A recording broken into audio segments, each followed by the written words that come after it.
Yo, what's up, mi gente? We are back with another episode, and this is going to be a special one. You guys seen us share a post about a Mexican artist that was involved in creating the iconic Apple logo. It's an Mm. interesting story, a story a lot of us actually didn't even know about. So you guys already know we had to reach out and try to get him on the podcast, man, to hear more of his story. Well, we reached out and he agreed. So I'm excited to say that with us here today, we have the artist Carlos Perez David. Carlos, how you doing, man? I'm doing great, doing very fantastic. Happy that you guys reached out and that we can have this conversation. It's been a long time coming for me in terms of when I did this back in the early 70s. Yeah. So, Yeah. that takes you quite a bit back. And in fact, many of the young people today probably weren't even alive in 1975. But in any case, go ahead. Well, first of all, I just want to say thanks for taking the time out of your day to, meet up with us and be a guest on our podcast. Um, the name of our podcast is called Pura Cultura. So we like to make sure that we focus on a lot of the stuff about our culture. We like to highlight all the cool stuff, all the dope stuff that goes on in our culture, and definitely give people their flowers that deserve their flowers for, being a good representation of our culture, man. So Yeah. when we seen your story, I seen it on I believe it was TikTok, and I was like, what the heck? I've never heard of anything like this. And then we shared it on our page as well, and it got a lot of good feedback. So we already knew a lot of people were going to be interested to hear more of your story because it, as Mexicanos, it makes us very proud to see someone from our culture be part of something so big. So again, thanks for joining us, man. Yeah. No, I appreciate the opportunity to tell my humble story, right? Yeah. Nosotros venimos de Mexico, Yeah. In 1960, my mom had a vision. Her vision was to bring her two kids to get an education here in the States. And she was determined. She had left my dad back home, and she was pursuing what a vision and a dream that she had.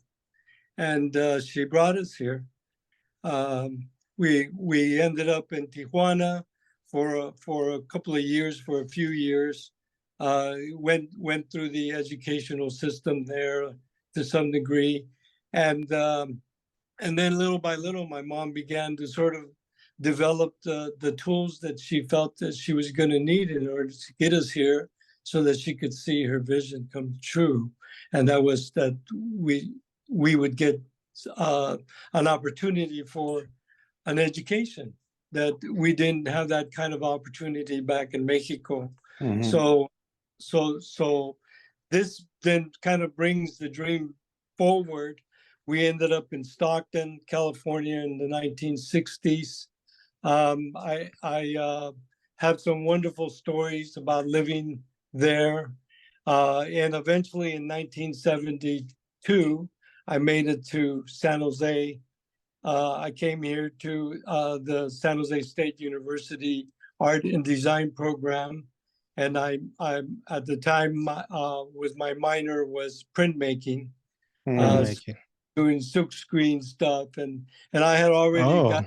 I've already gotten bit on doing silkscreen because back in 1968, I volunteered to silkscreen signs for the United Farm Workers Union. Oh, Oh. nice. Oh, wow, Nice. wow, wow. Learned silkscreen right there at that moment, being exposed to a movement that was very dear to my heart. And at that moment in 1969, for us young Chicanos, we were still sort of trying to find our way, Yeah. So Did you anyway, manage did you ever meet Cesar Chavez at all, or did not what okay. what we had been asked from the class was to raise our hands if we wanted to go and volunteer to silkscreen some signs. Oh, We didn't okay. kind of signs. Mm. And so we showed up at this building, and they had all the screens all set up, and they had and they were silk screening. There was already people there silk screening, and then they brought it. They taught us how to do this, do that, and then we began to silk screen the signs That's Oh, awesome. that nice. That's would awesome. go on to speak to a generation of Chicanos, right? No, And Wow. so that that's was my early sort of exposure to what was really, really true to my heart. The other thing that sort of triggered for me as a young person around that time was that I heard a poem by Corky Gonzalez called I Am Joaquin. Mm. mm, Yes, You've I've heard never about that. heard or read that poem, go and read it. Get the book. It's a tiny little book. You can read it in one sitting, but I'll tell you, you will not walk away with it the same as you before you read it. Wow. that's Powerful, awesome. powerful. If I remember correctly, he died during like the protests, right? During some of the riots in East LA, I believe. No, No. no. Corky Gonzalez was from Denver, Colorado. Oh, Denver, Colorado. Okay, that was a different person that passed Yeah. away then. Oh, I know who you're talking about. You're talking about where Salazar got shot.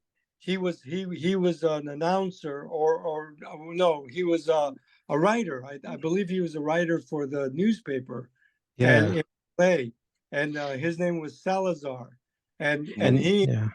he got shot point blank by a sheriff's that shot him with a canister. Yeah, that was a different person, but Yeah.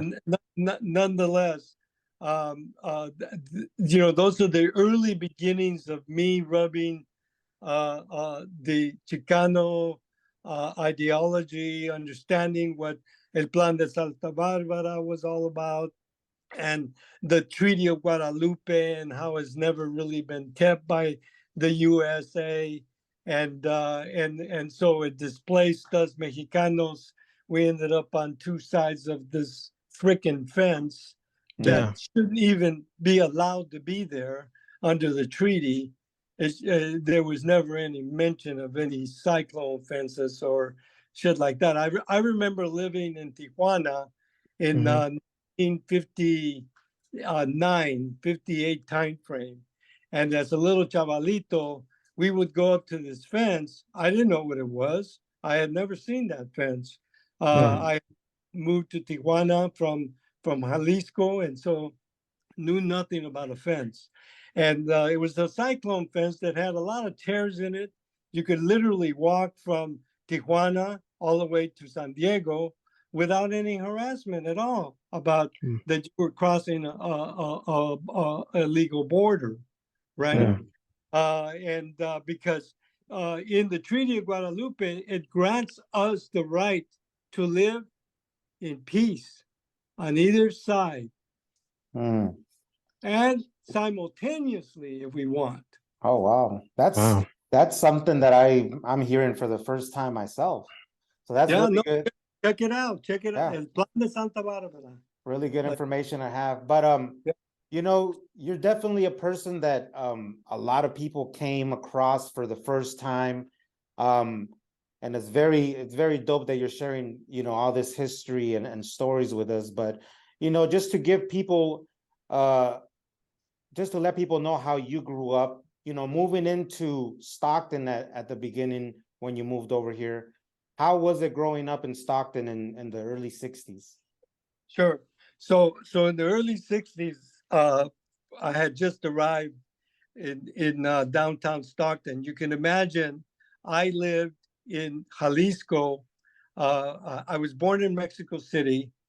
By the age of 3 years old, 4 years old, I had my mom had moved us to Jalisco, to her hometown. It's called Chante, Jalisco, and Mm. it's near Altlan. And so you know, that's the area where I kind of my adolescent years were spent there with my aunts. They're the ones that believed in me in terms of being creative, a creative person.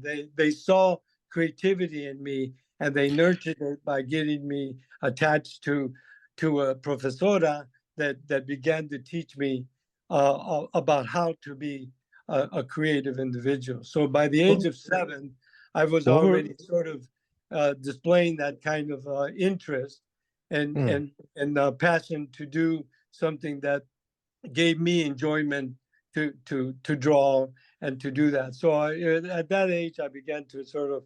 By the time we got to, by the time we got to Tijuana? Stockton, Oh. it was 1960. Hmm. So we had made about a 3-year trek from about 1957 to 1960 is when we ended up in Stockton. We got off at the Greyhound bus station there, and my mom walked us up about a block up, and we had a room that she had gotten for us at the Clark Hotel in Stockton, California. Now, what's really interesting about this story about the Clark Hotel is that I went all the way through my whole career, and about 7 years ago, I get a call from the granddaughter of Dolores Huerta, and she wants Wow. to know whether if I would be interested in having a one-person show at the gallery, the Mexican Heritage Center in Stockton. Well, I had been to Stockton various times. I hadn't been there in a while, Mhm. but I plugged in the address into my phone, and off I went. And I just go by what the phone is telling me where to go, and not really paying attention, even though I knew the area, because Yeah. that's the that I had grown up with. I lived there for 2 years when I got off that Greyhound bus. Hmm. Now I went back to that location because that's where my one-person show ended up being, back in my homie area Wow. of town. I had made Wow. this trek all the way around, and then somebody that I didn't even know invites me to do a one-person show here at this place, and it turns out it was a gallery that Dolores Huerta started. That what used to be a men's clothing store called Tabucci's. Hmm. Okay. Mm. Now it was the gallery, and the Tabucci's used to be directly across the street from the Clark Hotel, where we Okay. first Wow. came in when we came into the U.S. It all did a Wow. full circle, man. That is a crazy story That right must have there. been an amazing It is. feeling. Well, in any case, during that time, I was very much involved in comic books. Okay. Okay. And one of the things that I really enjoyed a lot was a comic book called Dick Tracy. You guys Okay. probably might have heard of that comic book. Yeah. And Dick Tracy was this guy that basically went around, like wanting to do good, but he was a detective, right? He Yeah. he he was, and it was a very sort of like a dark sort of comic book almost, like it had a lot of drama in the imageries, and so Stockton, when I first got there, it felt like, to me, coming from where I came from, this felt like Gotham City. It felt like a comic book, sort of like a town that is like all kinds of action going on in the 60s in downtown Stockton. And Yeah. I lived there to about 13 years. I went to junior college there, San Joaquin Delta College. And that's where I began actually to take some serious sort of photography classes and drawing classes and so forth. And one of my teachers, that by chance, this was 1970 because I had just graduated from high school, and Mhm. in 70 I take art classes at San Joaquin Delta College, and the teacher says to me, "This will be the only time you come to this class. Next time you're going to come to Wayne Thiebaud's class." And I said, "Wayne Thiebaud? Who's Wayne Thiebaud?" Well, look him up. Wayne Thiebaud is one of California's most well-known pop artists. Oh, wow. Okay, Oh, wow. of the 20th century, and just recently he passed away. You are dropping a lot of knowledge on us today, man. So these were things that were happening to me as I was moving through this trek from Mexico. I like to think about it this way: my story is about desde el Valle de Aztlán to the valley, no, from the valley of Tenochtitlan, Silicon Valley. Hey, that's a good one. That's a really good one. Yeah, I like that. That's sort of been my trek, right? From Yeah. I was born in 1951. Another interesting story about my early childhood is that I got lost in Mexico City for 48 hours. Oh my Oh my God. God. What 2 part? years old. I was 2 Well, years old. Not in what was that rough area? Tepito, not in Tepito, right? It was near the airport because they Oh, found me. okay. They found me underneath a tree, looking and watching the planes take off and land. Oh Oh my my God. God. How I got there? How I got there? I have no idea. But they found me. At Thank least God. that's So what kind of stuff were you drawing? Like, let's say like when you were in like, I don't know, from middle school to high school, like what interested you in that time that you were actually drawing and doing yeah. photography of? Well, one of the things that during that time, we were going through the 60s, right? Mm-hmm. And the 60s were kind of a time when there was a lot of awakening. There was a lot of new sort of thinking and some ideas that basically kind of like upset the status quo for sure. But at the same time, it was something that was necessary to sort of flesh out. And so one of the things that you were doing as an artist at the time is that I was wanting to speak of some, not only of my cultura, but I wanted to speak also about the issues that were confronting us of injustice. Okay. Like in Stockton? Yeah, of course. What were you guys dealing with during that time? Well, during that time, you had basically like you had the north side, the south side, the west side, and the east side, and the west, the east, and the south were all people of color. All right, all colors, right? Okay. All very mixed. But the north side was where all the wealthy people lived, and they were paying everybody else's wages, right? So you wanted to navigate that in a positive way, right? I mean, what was I there for? I was there to go get an education. And my mom, that was her driving comment to me, or any little voice that anytime she had an opportunity to say, which way do I go? Where's the education? So at that time, early history of California, were you ever tempted to hang out with? Because I know at that time there was crews that were starting to form. Did you ever want to hang out with the guys on the corner or the guys at the park, or did you stay away from that?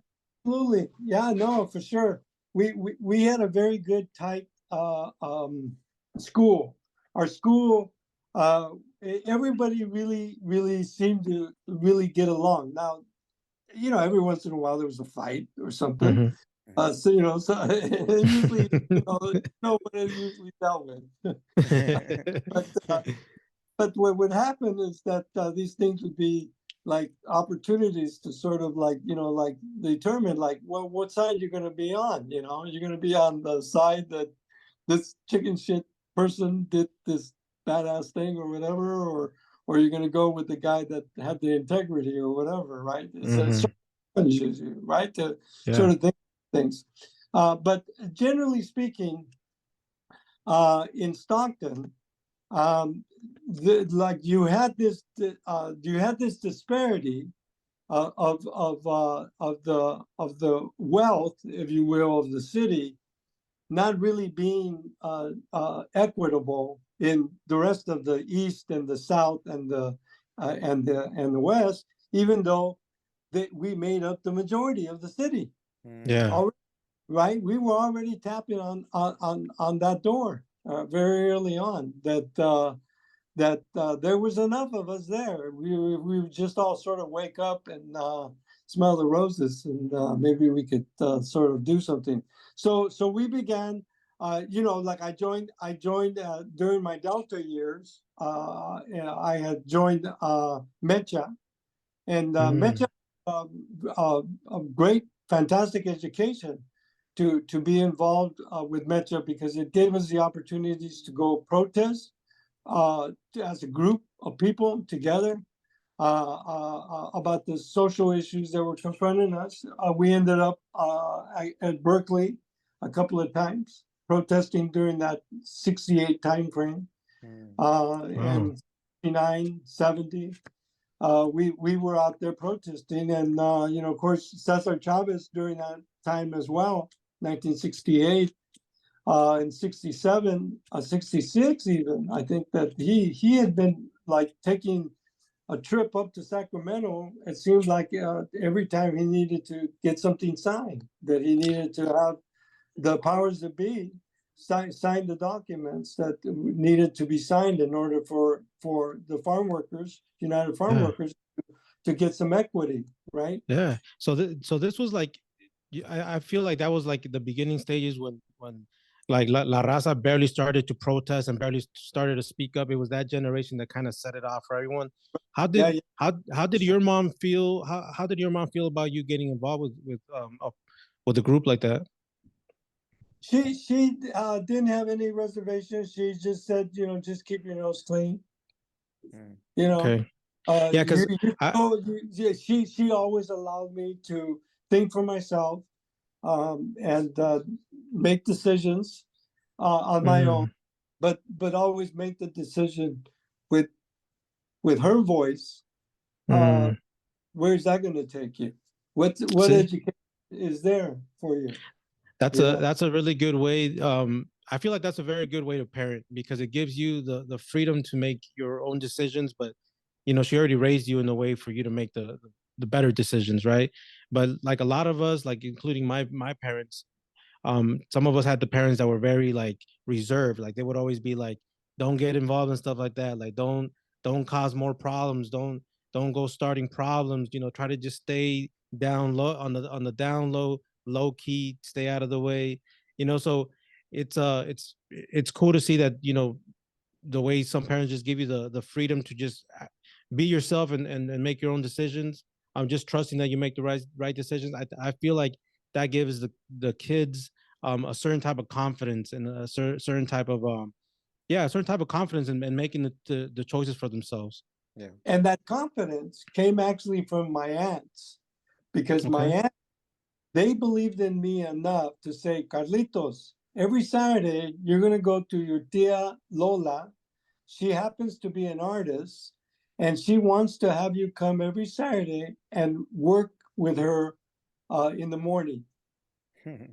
And so I'd get there, and she would have breakfast for me, and she would talk to me, and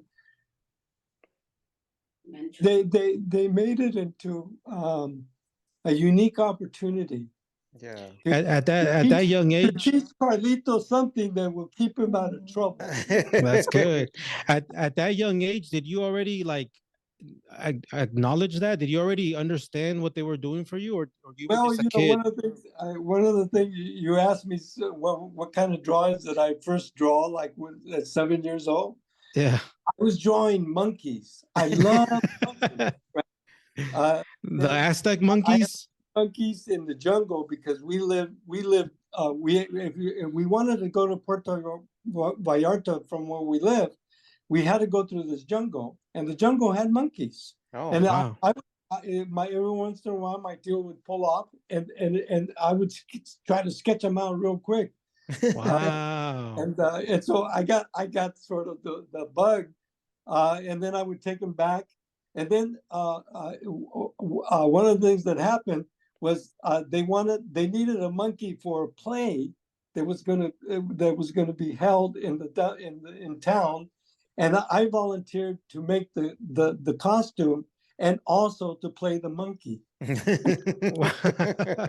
So I took my art from 2-dimensional and I turned it into a 3-dimensional costume. Yeah, That's awesome. the confidence you had was crazy, man. But it's something that is handed to you, you know, somebody giving you a gift in life. Yeah. Yeah, you know, everybody gets treated very differently when they're kids. You know, I'm very fortunate to be treated by predominantly women that kind of nurtured and made me think about what side of the street do I walk on when I'm walking with another person? Yeah. You walk to the outside. Yeah, exactly. You know, That's thinking, right? and Or like the time that I was fooling around with my friends at the park, and we had taken away the cane of the blind man because we were fooling around as dumb kids, right? So we took away the cane. Well, that message somehow got back to my aunts. I walked in the door and they said, "Where have you been?" And I said, "Well, I've been down there at the plaza playing with my friends." No. You guys were not playing. You guys were making fun of the viejito que está cieguito. Oh, how she know that? She grabbed me by my ear. She walked me all the way to the blind man's house and had me get on my knees and ask for forgiveness. Oh, wow. Oh my God, that's crazy. That's what you call teaching. That's how you teach someone a lesson. Yeah, for sure. Yeah, and you know, just to mention that about your tias having that idea of how they wanted to help raise you and you know, implement these good values in you. You know, that's one of the things that to this day, you know, a lot of our community struggles with, that getting kind of nurtured and these values and all these stuff get put into us. It's something that a lot of us don't get. That's why we have low self-esteem or low confidence. That's why we go get into other things. We know we're looking for some kind of validation, but since we don't have no idea of what we're looking for, a lot of us choose the wrong things to get into. So how do you see our community today? Do you still see us struggling for that, or do you see us getting better as far as getting help with, you know, putting the right path to things? Yeah, so this is something that I've learned about this path. Okay, so an idea. Okay, an idea. We all have ideas, right? We want to take those ideas and make something of them. You know, whether it be a personal thing, an idea that you have for yourself, or for a friend, or for other people, or just even people that you just for the first time meet. You know, and so being respectful, I think, is very important, right? Is that you want to have the air be not just you talking, but allow other people to talk as well, and to have them share their feelings and their ideas as well, because it's kind of like an idea can turn to dust or magic depending on the talent that rubs against it, right? Mm. So how can we take the ideas that we have and nurture them in a way where it could be a positive way of thinking about it, especially with young kids, with young children? Their imaginations are already running wild, okay? And all you need to do is just nurture. Like, for instance, I teach, currently I have 2 students of mine. They're both females, and they're 15 years old. They're about 15 years old. They're almost identical in terms of their time frame, but they're about 15 years old. Very, very creative. They don't need me to help them with their creativity at all. What they need me to do is to show them different ways of how you might be able to depict that idea. Mm. And so my job is to expose them as much as I can, expose them to this genre, expose them to that genre. Pick up books. I pick up books sometimes at the bookstore, and I go, oh man, that'd be a cool project for her to work on. So I'll just give her the whole book and say, here, this is a book. The book is going to lead you to create a project based on that book. So you're like a teacher, but you're also like a mentor. Do you kind of take that responsibility upon yourself, knowing that kind of like our culture, some of the kids, they need a little extra guidance, or they just need that little bit of extra push to direct them in the path that they're excelling in? Exactly. No, I have friends that have brought over someone that they know that's creative. In some cases, it's a relative. In some cases, it's not. It's a friend or a student. For instance, I have a teacher that every once in a while likes to bring over a student that might get something from the fact of meeting me and maybe me having an opportunity to see their work, listen to what it is that they want, that they're saying in their work and stuff, and then give some suggestion to them about how they might want to sort of consider a venture along that path, right? That they're working on. There was a young man that's doing typographical designs. And I thought that was so cool, right? Because typographical designs for me back in the day, I was actually hand lettering typographical designs when I was working at Regis McKenna Advertising Agency in the 70s. So I originally went to work at Regis in 1974. And I was under an apprenticeship program that had been given to me because my portfolio had qualified me as the top 3 portfolios that the faculty had selected for that year in 1974 when I graduated from the program. And so my portfolio then automatically got to the top of the pile. An agency by the name of Regis McKenna Advertising Agency in Palo Alto, they later in 1976 became the agency of record for Apple Computers Inc. Wow. I happened to then be at the right place at the right time when that account came in. I was the illustrator of the agency, so I handled all things that needed to be drawn. And in some cases, I was the art director that would, if we wanted to go after a certain style, I would then go find like people like Patrick Nagel, look him up. He's a well-known artist. We ended up using him for Intel account to sort of set a new direction for the advertising look for them. And so I would go after fine art artists that I wanted to work with. Again, wanting to rub the talent, right?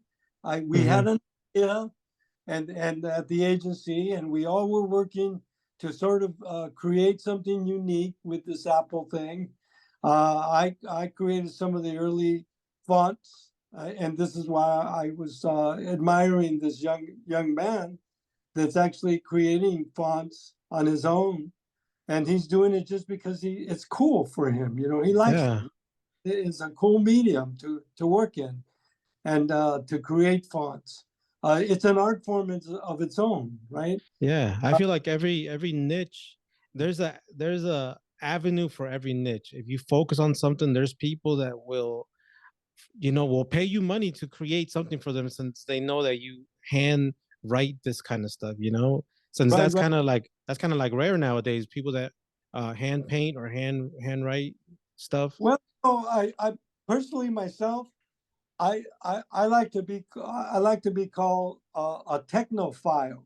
Okay, if you look up the word technophile, you'll find Okay. out what it means is that it's a creative person that wants to do things not only his way, but also to include maybe traditional medium as well as the tech medium that's out there. You know, yeah, there's a lot of controversial stuff that's going on out there, but there's also a lot of latitude for one to be creative with it as well. Mhm. And so when you merge those two things, it's kind of like back in the day when black and white photography, and then all of a sudden color photography came out, and everybody sort of shunned it, right? Like, no, Yeah. it's class, you know, or whatever. Now, That sounds weird. I That sounds weird can't to me. do without color photography, but you know, all of it is good, right? All of it is good. The whole mix of black and white, and I mean, I think that we live in a very revolutionary time in terms of the creative spirit, because we really have so many tools that we Yeah. can work with as artists to create stuff that we love, we want to do, we have Mhm. ideas, and so uh, A lot of people have I access now to be where creative. I've used not only my own personal creative talent, but also where I've used technology, and like for instance, I took an object to get sandblasted, or to get water cut by a digital system that simply is shooting out water by a program, and it's cutting out the artwork that I want to cut out, right? Yeah. I couldn't have done that before, right? Yeah, I mean, technology is getting crazy. art away, or you know, plasma cutting away, or whatever. Now you just let the system do the hard work. Yeah, and I hear AI is, now with the AI, artificial intelligence, you just tell the computer what you want and it creates the image for you. So it's gonna get very interested in these next couple of years. Being an art director allows you to think that way, though, right? Mm-hmm. And I was very fortunate in my career that I'm not only just you know, an illustrator, or just hand drawn sort of work.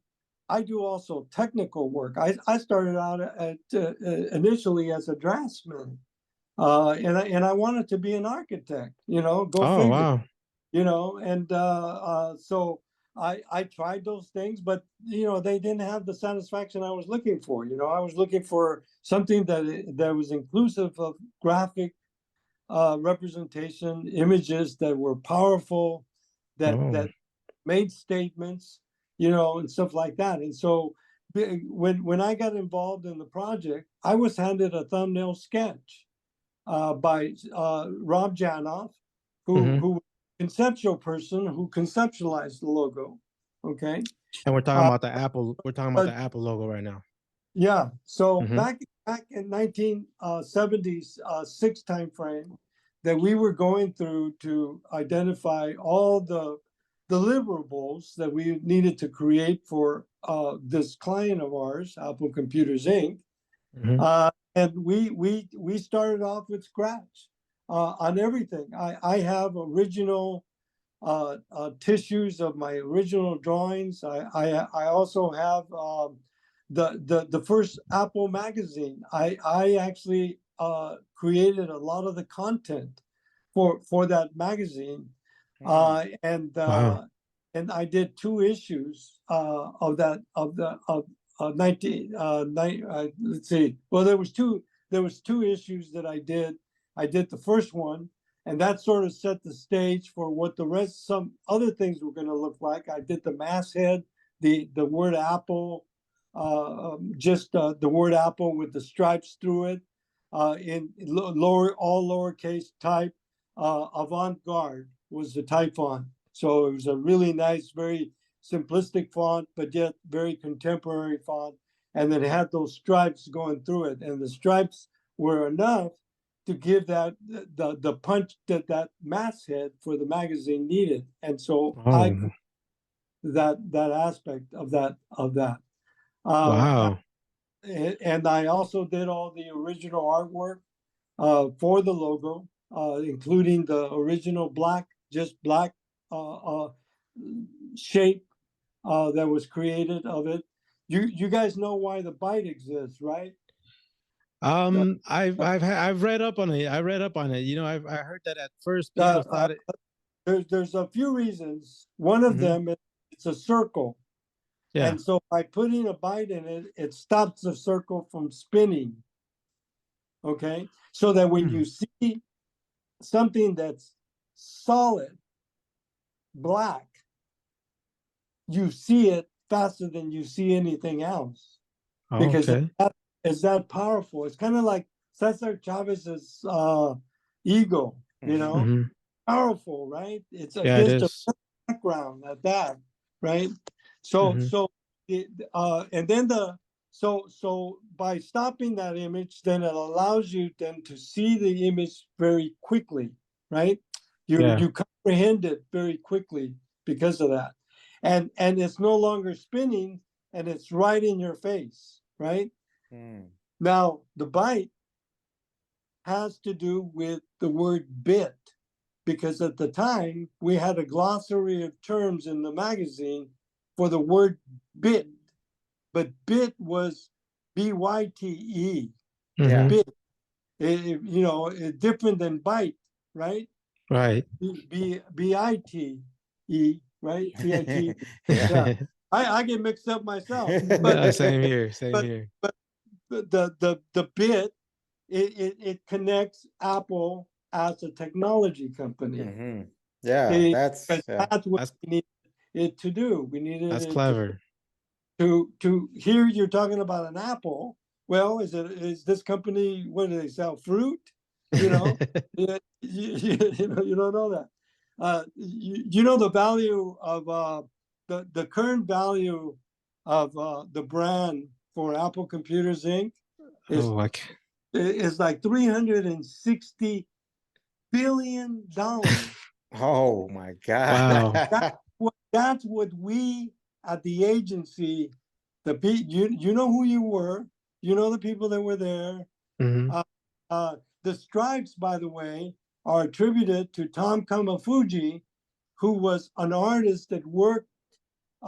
He rented space from Regis McKenna, and he was a Japanese artist that we all really liked his stuff. It was really cool stuff that he did. He did these beautiful masks. In fact, I have a poster with one of them that I actually hand cut for him, because he saw my talent, and he would hire me to cut these really elaborate sort of shapes out of this material. And you know, you have to use French curves, but you know, it had to be precise stuff, right? And so the Apple is the same way. It's precise. It's within the golden rectangle of ideology. The leaf and the bite are exactly the same shape. They're no different. They're a positive space of each other. Oh, I didn't realize that. And the color stripes, you know, had to do with Apple wanting it to have an array of color. There was this term that they were using at the time. The users group people wanted to have their monitors have an array of color, not black. Black and white was already sort of like not sufficient. It's kind of like if you're a gamer today, you know, you want all the best tools, right? To function. And so back in the day, the early gamers, or the early people working in tech, working on their homemade computers and stuff that they were building on their own in their workshops or whatever. You know, there was a users group. I started the first Apple newsletter called Comcat. Let's see. That's good. Contact. This is okay. Yeah. So and I have a, you know, so I started this newsletter. This was the first issue here, number 1, and then this issue here is number 4. So I did I left the agency in 1980 to go work for another bigger company than Apple at the time, was Yeah. IBM Corporation. And so Oh, I went wow. to them for about 12 years, being consultant for them on their identity program and how to implement it throughout the job site here in San Jose. They have Wow. a manufacturing plant where they began to create the large discs. The disc used to be this large, right? And little by little, now you can put 250 gigabytes Yeah. of Yeah. information on a little thing that you can carry in your pocket that's about this size. Yeah, You know? we're from 85, so we still remember the floppy disk, even though they Yeah. weren't floppy disks, they called them floppy Yeah, disks. right. How did you feel when Steve Jobs selected your final sketch to be the official logo of Apple? How did that feeling feel? So let me share one other thing before I do that, okay? Mhm. But taking you back real quick to my days in Stockton, being Dick Tracy. Okay, one of the things in the Dick Tracy kit was this plastic watch that you would put on your wrist, and you would talk into it because it was supposed to be like a walkie-talkie to talk to the squad cars, Yeah. right? Yeah. Right. And then full circle, you end up with the iPhone, With the Yeah. The Apple Apple Watch. Watch. Yeah. right? Ooh. And the Apple Watch, right? Yeah. Yeah. Yeah. That is crazy. Anyway, so back to your question. Can you repeat the question for me, please? How did you feel when Steve Jobs or the Apple company selected your sketch, your final sketch, as the official logo for their company? So there were a few meetings which I attended because I was supposed to attend meetings that dealt with whatever team I had been selected to be on. So I Mhm. had been selected to be on the team that was going to create the logo. Uh, Okay. and, and so my services as an illustrator needed to be in the room so that we could determine quickly what could and couldn't be done, or what angles we might decide to create this apple shape. Prior to that, Steve Jobs had a logo created that was like an illustration of uh, uh, Newton underneath an apple tree with an apple in his hand. It was a very Mhm. much of an illustration sort of logo. So one of Yeah. the things Steve has said to us is that he wanted something simple, something with simplicity, but something that was powerful, that would very quickly convey the name of this apple. He says Mhm. that, well, in one of his stories, he says that one of the reasons why he chose the word Apple as a company was that it was in front of Atari, and he used to work for Atari. So he was in the yellow pages in front of Atari, Oh, and wow. so Apple was the word. The other thing that local history, Cupertino, where his company was founded, there used to be a lot of fruit orchards in that area back in the day when there was fruit orchards in the Santa Clara Valley, and the predominant fruit of it is apples. They Oh, used okay. they used to have a lot of apple trees there in Cupertino. That also could be an underlining issue uh, for decision making that he made, because he had already incorporated the company when he brought it to our attention that he wanted a facelift for the company, and he wanted us to create all the content that was going to help launch them as a company and also their product line. At the time, their product line was the Apple II, which had 1 gigabyte or megabyte rather of information capability. You can't fit nothing in there. With a glamorized typewriter that could also do functions, math, could take dictation, typing. You could also use it for business. I mean, the whole business model was created with four basic directions that Apple wanted to take, and like you would any other company, you would look at what are those directions? Education. That was the number one thing, reasons why the Apple exists. Number two, gaming, of course, gaming. What's his name? Steve was from Atari. Yeah. One of the original founders of gaming. Wow. Yeah. Then you had business reasons, right? Not only students could also use it to go to school, but also their parents can use it to do the spreadsheet for the household or for your small business or whatever, right? Yeah. And then they also had a fourth one with another one that was had to do with entertainment, right? Okay. Remember we started the whole industry with the iPods and the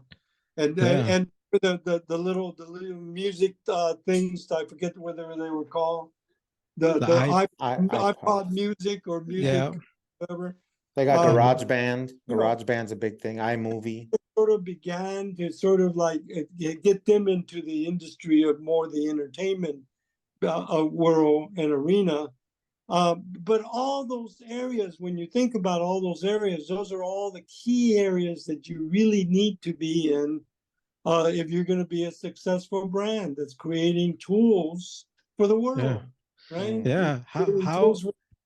How much after creating the logo? Because I believe that was 76 when you created the logo.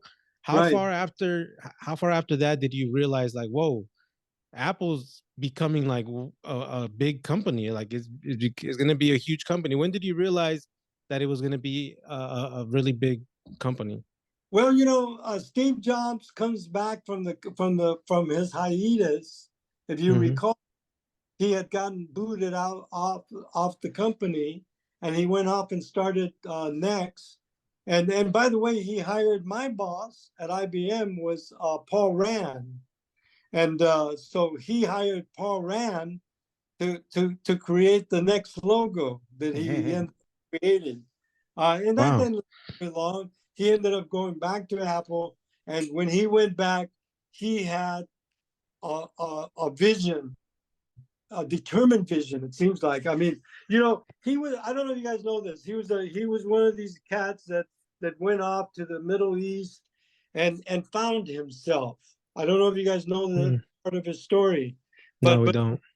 He went off. He had met with a guru in Nepal somewhere, and had been enlightened apparently. And he came back to the company. That vision was already sort of perking in him, and I think that it just it hit all the right chords, right? Because I mean, our whole existence is all about chords. How what does something sound like, right? And so those things generate the inertia that materializes the things that materialize around us, right? Yeah. And this kind of gets back to that whole notion, of ideas and how important they are to nurture them through, to try them out, so to speak. Don't be, exactly. Did you after working with that Apple logo, did you were you part of any other like big noticeable logos that came after that, or was that kind of like the big one? IBM Corporation is a pretty big client to work for. Yeah. for them for a very long period of time. I've worked with Intel inside, baby, Intel Yeah. inside. We came, the agency. We had Intel was one of our early clients at Regis McKenna, and so a lot of the stuff that little taglines and stuff like that we take it for granted. Intel inside. Those are very powerful words that came from agencies that were here in the Valley that were doing pretty incredible work, and they need to be also highlighted. It's so easy to only talk art or design or something, but also to talk about the people. They were very creative people. A lot of them were sort of hippie. We're all sort of hippie. The 70s, that's the 70s. Yeah, I've seen a like a short little documentary where a lot of people were talking about microdosing. Like even Steve Jobs popped out in that time where they're talking about he actually recommends everyone should microdose at least once in their life. Exactly, right. That's the 70s. So it gets back to this whole thing, is that you're always rubbing your ideas and your energy and the thoughts that you're thinking. You're always sort of using the broader universe to sort of bounce these things and see how they sort of bounce. A lot of people talk about the images on my social media that they're very powerful. They say that they're very powerful, Carlos. They're I love the color, man. Like just jumps out at you, and stuff like that. And and that's like 45 years of being a student, of the creative process, and then where you can get you can now with the advent of these tools that we have, because we have a vastness of tools, and that I feel that the people that will be the most successful people in the near future, and in the now too, will be people that can really identify using multiple sort of things to create things live, to mimic the ideas. I mean, look at Einar and Jamex de la Torre. There were two brothers that I know very well. My wife and I happen to be good friends. We spent some time down there in their studio a few times, and they've been really good friends. But those guys are using today. They're glass blowing artists, and the artists that Cheech Marin is his favorite choice of a glass blowing artist is Einar and Jamex de la Torre. So much that he gave them a 40-foot by 30-foot something, big old giant wall. He gave him at his new museum, and the vatos filled it with a deity, a goddess, a deity. I can't quite pronounce her name, but she's a deity of the Aztec Empire, and stands 40 foot tall. And the images though of how they reflect it. They use the process called lenticular printing, and lenticular basically means that lenses that are in there that are bouncing the images around, so that it looks like these images are sort of like moving across the screen, right? Or they change as they shift from one area to the next. You've done this. You've used those things that you use, 3D lenticular little things that you look at, and you see the thing maybe make a motion of some kind. Well, they full size, 40 feet tall, right, by 30 feet wide. It's amazing, right? And so what are they doing? They're using not only their traditional sources of creating images that use the medium of glass, but they're also pursuing a digital version of what glass is doing in the digital world. Wow, that's awesome, man. And kind of, just going by that, by some other Latino artists that did super dope stuff. have you came across with artists that had the talent, but chose, well, maybe not chose, but were forced to go into the working life and weren't able to chase their dreams of art or dreams of like expressing themselves in a different way? Have you known anybody like that? Oh yeah, oh yeah. And of course, I always try to teach them to think differently. And you know, the first thing you have to do, the very first thing you have to do, you have to believe in yourself and what you can do. That Nice. it ends with you. It starts and ends with you, right? Oh, that's very Now, true. that sounds self-centered, or you know, maybe egotistical. Yeah. But what it does is that it allows you to really get a hold of yourself and say, okay, what are you willing to say yes and no to, and if you don't know something, then you better learn it like on the job training real fast. Yeah, and that's a lot of what we do. You know, I feel like, you know, speaking for me and my brother, you know, we didn't get a lot of education in school. You know, we come from, we were born in Mexico. We were undocumented until we were actually the age of 25. So we didn't have the option to go to college and all that stuff. It just made it a lot more difficult. We were a family of 7 kids. So again, even on top of that, it just makes it even harder. But I have some nephews that remind me of you guys. oh yeah. Yeah, you guys look like my nephews. Cool Oh, cool. dudes. They're good looking nephews you have. Hey, but I don't want to keep you on too long. I know you might, you know, you might be busy, you got things going on. I just want to ask you, like, where do you feel where the culture's at right now? Like Nostra Cultura, how do you feel that we're at? Do you like where we're at? Do you feel like we're heading to a better direction, or do you think we're kind of, you know, might be steering towards a wrong direction? Like, how do you feel about where our culture's at right now? You know, we're very diverse, right? We as Mexicanos, you know, I when I came here, and I had my children. My children are Filipino and Mexican, Oh, right? cool. So they're Mexicanos, right? That's what they do. I never And, heard that term before. and so okay. So all I'm saying is that when you come to a country like this, and throughout the world, the countries that really do allow people to sort of like really mingle, really see each other for what we really are, and Mhm. and be for the people, you know, really be for the people. Yeah. uh every opportunity has to be that we're, you know, we're all in this together, right? And we're Yeah. moving through space and we're doing our things and we're being the chispas that we are.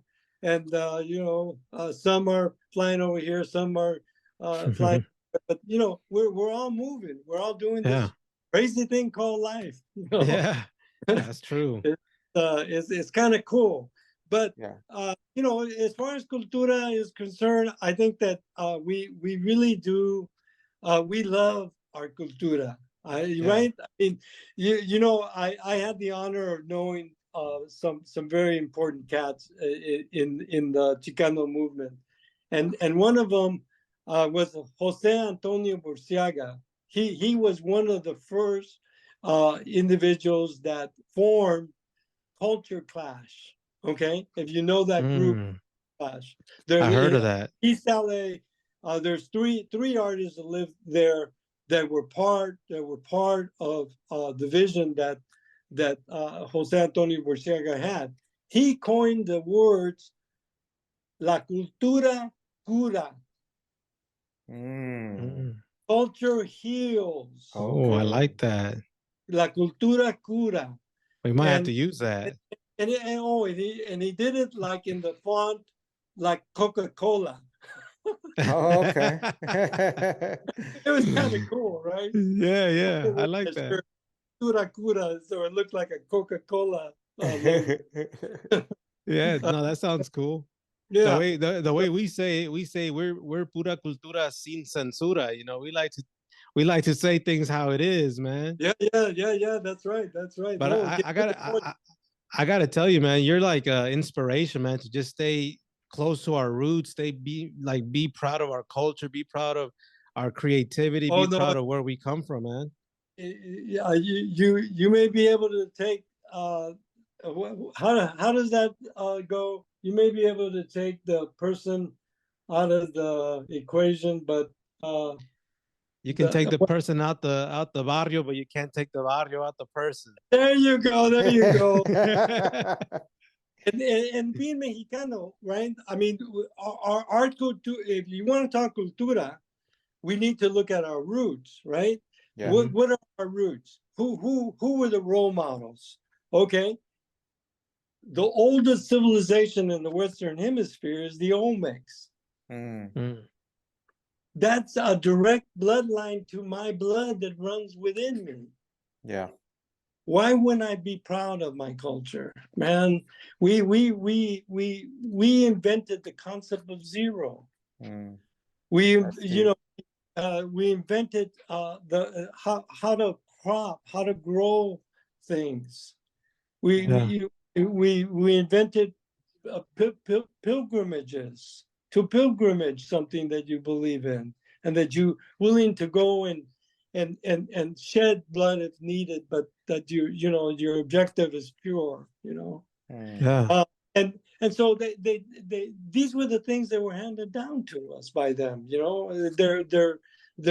language, we know so much, and at the same time, when you see these giant colossal heads, they all look like not only Mexicanos, but they also look Asian, they also look Mhm. black, and they also look like all the different people, Eskimos, some of them look like Eskimos. Yeah. So it's very interesting, right? And then we only know a part of the story, okay? Right. Realize that there's another part of the story that we may never even know. But hopefully, if things are the way that they are in our natural environment, then it's a circular one. It's not a linear one. It's a circular one. It says that you come back, you from dust to dust, and you go off and you some chispa, you get this energy and you fly off in one direction, and you're seeing another vision of what all this life is all about. It's not singular, not by any means, not by any means. Wow, Man, man. You dropped a lot of knowledge on us today, man. I'm really happy that you took the time to do this. Be a guest on our podcast, man. Like I said, it's you're an inspiration. I feel like people need to hear your story. It's going to inspire adults like us, but it's also going to inspire the next generations to be able to see themselves working and creating something historic for companies and stuff that's going to be around forever, man. So yeah. again, You, thank you, man. You're a very dope person. sorry, you had asked me earlier what were some of the other projects. Let me Oh also yeah, give you yeah. a Cinequest Film Festival. I Oh created yeah. the Maverick Spirit Award. That award is given to well, the list is endless at this point in time, but it includes everybody from Harrison Ford to Rosario Dawson. Yeah, I seen that. I So did see that. Yeah. sculpture that I created for that award, the Cinequest Film Festival Award. Yeah, Yeah. and we also can't move forward without mentioning that you were um you were brought into the Mexican American Hall of Fame. You were Yes, and inducted in, yeah. San Joaquin Valley, where I grew up, they honored me with a Lifetime Achievement Award in the arts, and also another organization there in the San Joaquin Valley, they do it's called the Mexican American Hall of Fame of San Joaquin County, Mm. California State. because when you get the award, it's not only a county award, it's also a state award that you're receiving and a city award from Stockton. So you're getting three placards that are from these three different entities, and I got selected to receive that award. It was a very nice award. I feel very honored to have received it. I mean, you know, some of the people that have received this award, I mentioned already, knowing huh? The astronaut. Yeah, the astronaut Hernandez, Jose Hernandez. He's an astronaut that has received that award. Oh, And then, wow. of course, Dolores Huerta has received the award as well. Wow. So you know, those are people that I sort of look up to. One's a technologist, you know, likes technology like I do, and Yeah. likes the people like I do, right? Yeah, man. Man. Yeah, viva la And gente. I Right? think you know, this is the reason why we do podcasts like this, because we want people to know about other influential, about another dope person for the culture like yourself, man. We want to make sure that more people know about you, because how is it that you were part of this logo in 76 and we're barely hearing about you in 2023, you know? So we want to Yeah. make sure we're spreading that message, and just spreading your story a little more. Yeah. What I'm kind of curious. What kind of music do you listen to when you're creating your artwork? Oh man, that's a good that's a good one, because I love music, man. I mean, I do create a lot of stuff. We're just listening to music. I have to say that you know, like getting into the rhythm and actually painting, just letting the feelings of the music sort of flow and become the work itself, whatever that might look like. Mhm. It's always a fun exercise. I teach that exercise to my young painters. I say, put on your music, and here's a blank canvas, and here's a bunch of paint. Do whatever you want on it. And they just go like at it, man. It's like it's some really good emotional feelings that come out. But it teaches us how to sort of move with the groove, so to speak, right? Yeah. You gotta let the Because music take over sometimes. yeah, I mean, you know, Santana, of course. I would love Mana. I love Yeah. Mana when I paint. I also I like I paint a lot of Sacred Hearts, right? So Yeah. Corazón Espinado by Mana, right? Oh, wow. Yeah, I yeah, yeah. listen to that a lot. Also, I love jazz. I'm a big aficionado jazz. My biggest part of my collection is jazz. Oh, So wow. and leading all the way from the early days of Dixieland sort of jazz, and then moving all the way forward to the kind of jazz that we're listening today, and the you know how progressively it's got a lot of blending that has happened in Yeah. jazz today, and so you know there's all kinds of great jazz. Jazz is just one of those phenomenal sounds, you know. Yeah. And so I love listening to jazz because it's pure, right? It's pure sound. And That and it, reminds me of that movie Soul. I don't know if you ever seen that cartoon movie Soul, where it's like you get in the zone and you're just kind of like off in your own world, and I can imagine you get in your zone when you're painting. let the music take you away, right? Yeah. Let it sort of bring out the feelings that you're feeling, whatever those feelings might be. You know, sometimes you Yeah. don't know. You start sort of dishing it out, and you see, oh, gee, that was one that I did 3 times. I must have felt pretty about that. do, do you got any little bit of hip hop in your playlist? Oh yeah, yeah. I have you know, some of the early pioneers of hip hop. I have their LPs. Who's Nice. I that? keep Can up you with name all a the few? ones that are today, but the early pioneer ones, I have all their LPs. Can you Uh, name a couple it, of it- them? oh, you know, NWA. Oh, Oh, wow. oh, Yeah, that's old. Yeah, NWA was one of my first albums that I bought. Wow. Yeah. The Beastie Boys. That's cool. You got to have a variety.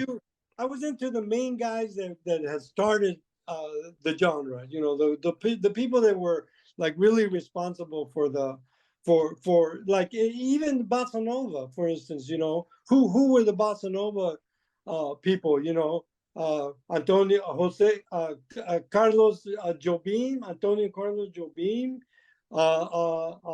There was a few other people, and then you began to sort of have jazz blend itself between the bossa nova and jazz, and so you ended up with someone like the guy that did Take Five, right? What was his name? The guy that did Take Five.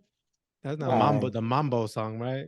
Well, it was a mixture of something Brazilian, right? The Brazilian bossa nova with Afro-Cuban. Now you had a little Afro-Cuban going on, and then I gotta say, man, we call our podcast Pura Cultura, but you are definitely cultured up, man. Like you are definitely cultured. I know what created something, right? Like you know, I know how that got mixed, and so that you then had a downbeat. So then now people were doing things on the downbeat, right?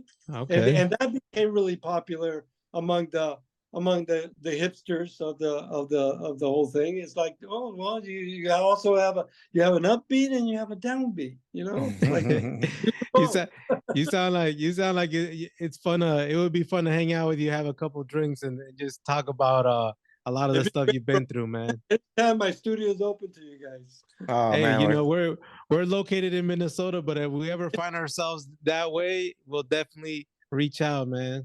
You know, I have to say that having this conversation with cats like you guys from Minnesota, yeah. I mean, normally I think of that Minnesota as you know, it's like it's cold, like there. It is cold.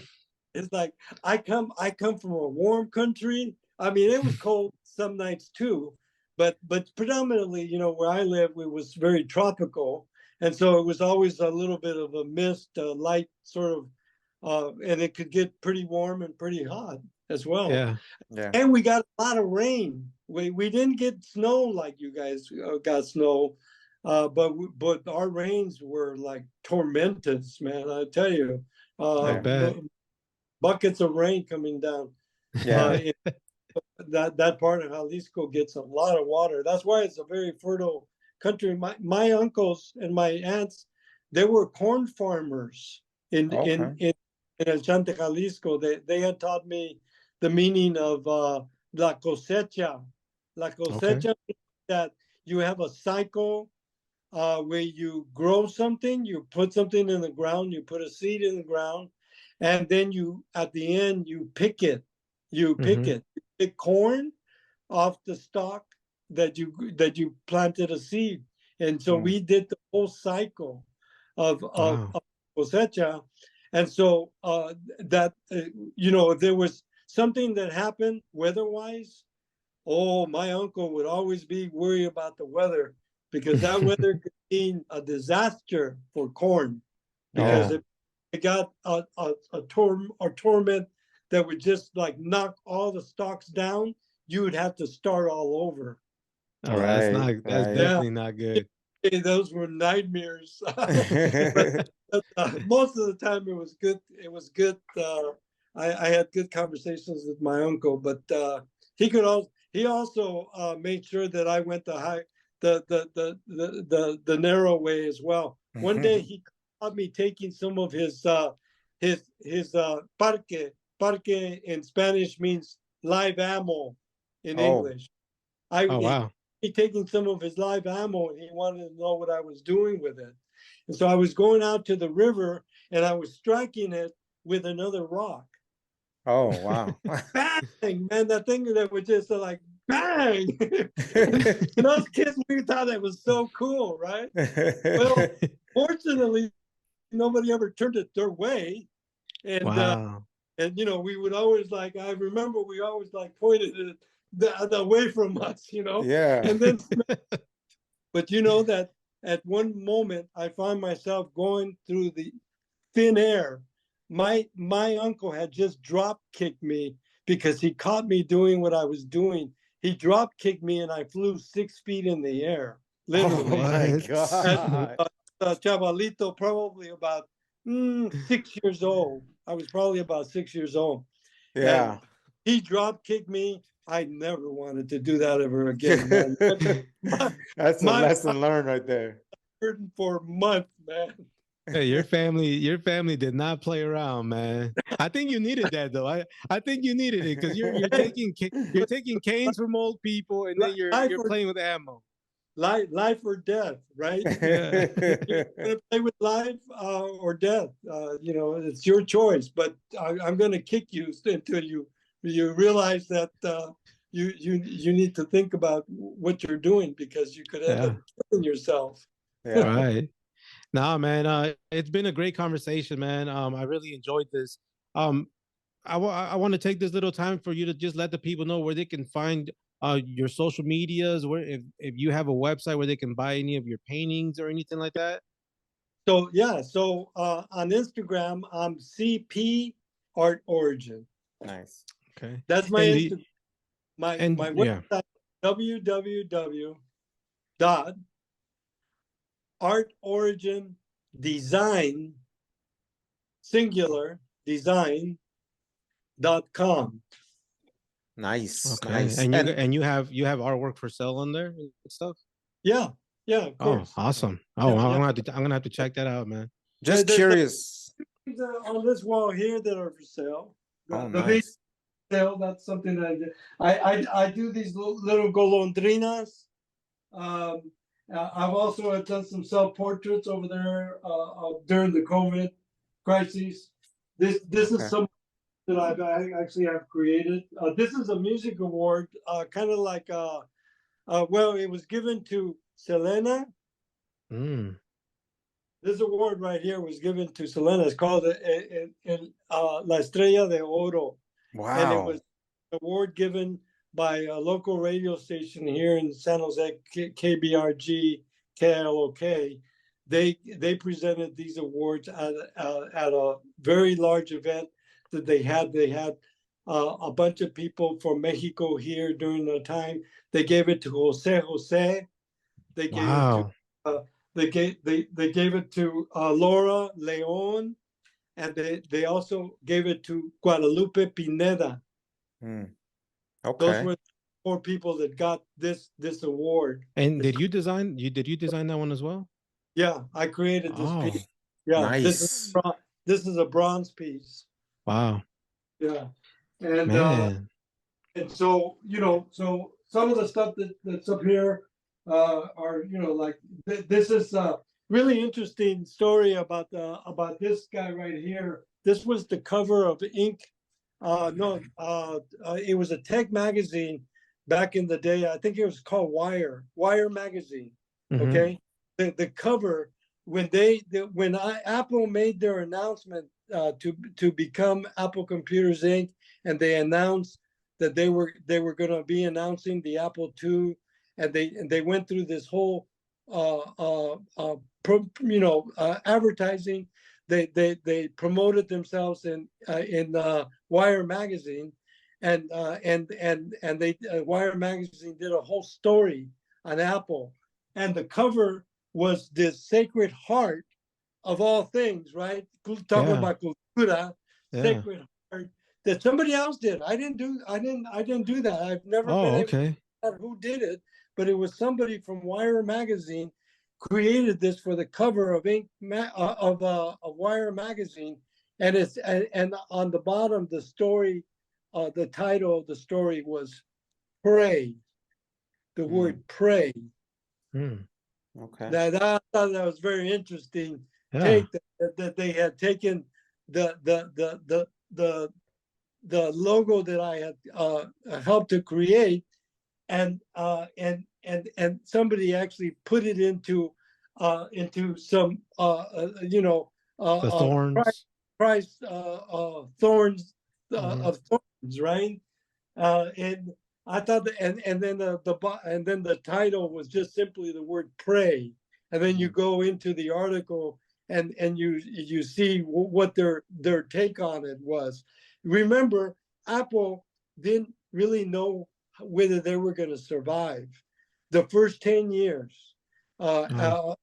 Steve Jobs had actually one time gathered the whole agency, and he told us, "Do you know that you guys are on the cusp of a wave that's going to probably last about 10 years? This is what you're creating. You're creating for something that's going to last for at least 10 years." Wow. And I think he underestimated himself a lot. Yeah. Because here we are now, 40 something plus, maybe even pushing 50 years of when this valley went from being the Valley of Heart's Delight to being called Silicon Valley, Yeah. and there's a whole history behind why it's called Silicon Valley and who were the early pioneers of taking the electronic industry and make it into the digital industry. Wow. That's a very interesting story in itself, So Man. anytime you want me to tell the story, just invite me Hey, back. yeah, no, I feel like we definitely need to get you back on here, man, because we knew that you were gonna be a dope person for our podcast, but we didn't know that you were gonna have all this extra culture to add to the episode, man. So I feel like I've been I feel around for a little bit. yeah. I feel like we definitely need to get you back on. And me, I got to do a little bit of my own research and do my homework because I wasn't prepared for some of the stuff that you're talking about. But I definitely appreciate you, putting us on game about it because we definitely need to do more research and know the history of our culture Absolutely. in Mexico and And, here. and I really encourage everybody to read I Am Joaquin. Read that. Okay. I know that it's told predominantly from a male perspective to some degree, but I think that the heart was in the right place. Okay. We'll definitely we're gonna do a post on this. We might attach that poem along with the post. But man, it was definitely a great time here hanging out with you, man. Yeah, definitely. Likewise. We'll definitely be in touch, and like I said, let's not be strangers. And No, we'll definitely be checking out your website. You see the back of my little studio area. I got a lot of posters and pictures. I definitely want one of your artwork pieces over here on my yeah, wall, man. we'll do a trade. Let's do a trade. By the way, Annalisa, my wife here, she's the one that's very responsible in hooking me up with you guys. Yeah, cool, man. Thank you for helping him out. Your name, she said. Well, we appreciate it because You're contacting me. yeah, we were not too sure if you would respond or if you would even accept our invitation, man. But once we got the yes, man, we were pretty excited to talk to you. And you make this podcast episode super easy, man, because you're a chill dude. You just love to share your experiences and your stories. And we were just here hanging out, man, just enjoying the conversation, man. So like we mentioned, we would love to have you back. We'll definitely get into more history, more of your stories and all the good stuff that you got to offer us, man. But as far as that, we appreciate you joining us. Thanks to your wife for making this also work and happen. And we'll be keeping in touch, man. Thank you, brothers. I really appreciate you guys very much. And I hope that every step you take and make is a positive one towards a better tomorrow for all of us. Thank you. Amen.